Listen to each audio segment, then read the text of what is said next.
How you doing? Hey. I'm very well, thank you. How are you both? Pretty good. Hanging in there, man. What's up? Good, good. Yeah, yeah. I watched the first three episodes this morning. Cool. They were all right. You know, It's fine. mid-tier Marvel. Cool. Yeah, AC, I'm going to start with you because not only do you have Peggy Carter, Captain Carter in your background, you also have some sort of trophy that they must give out. Well, Spelling bee. Bryan has one too, but mine is Oh, on the I can't shelf. see his.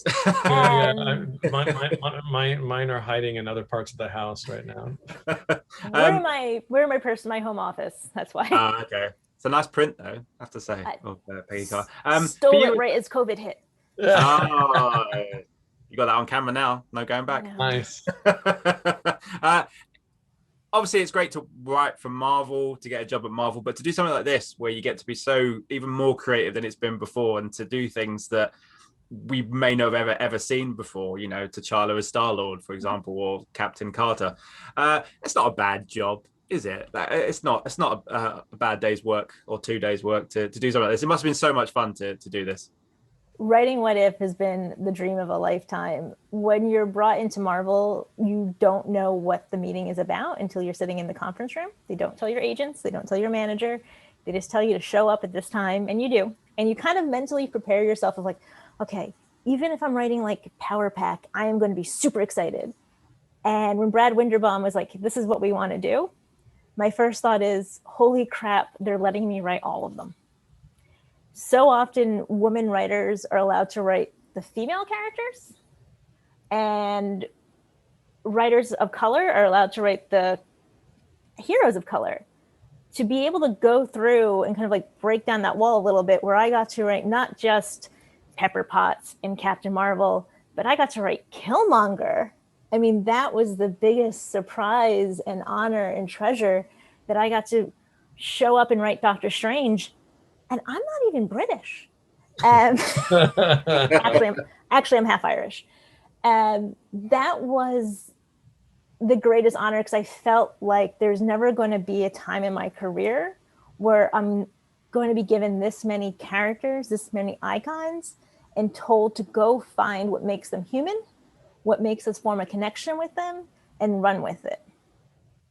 Yeah, and for you, Bryan, as a director, what was your brief? Because obviously you're dealing with not just with Marvel and kind of new Marvel stuff, but you're dealing with animation. You're dealing with Jeffrey Wright, who told me earlier he was doing the voiceovers from his closet, which he found quite fun. So what was your brief as a director when Kevin and all the guys kind of came to you and said, "This is what we're planning to do"?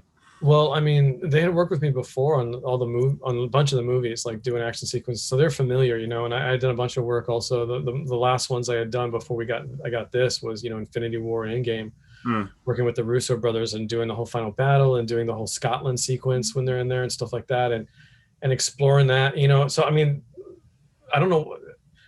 Thankfully, they like what I do and they like what I bring to the table, and they like my spin on it. It's like Brad always likes to say, it's like, I can tell when it's your boards, dude. I can tell, because I don't know, maybe there's a je ne sais quoi. I don't know. But so the brief was just like, let's make this awesome. And it has to feel like the cinematic universe. You know what I mean? Like, so it feels like the movies. Yeah.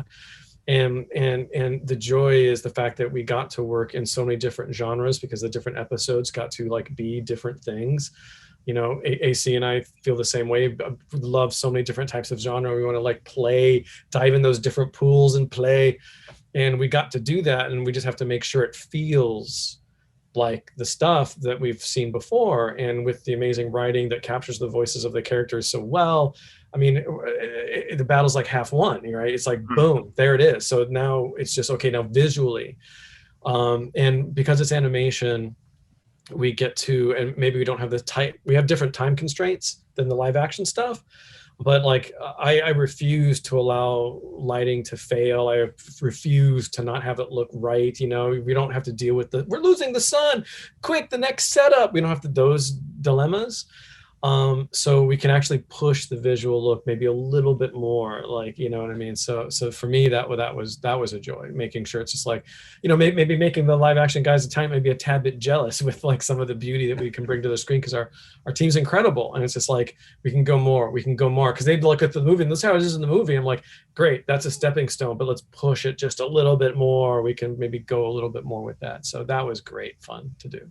Yeah, absolutely. I wish I had more time to talk to you, but I don't. So I'm sure the fans will enjoy this show. I'm sure they will. Thank you so much for your time. Absolute pleasure. Thank you.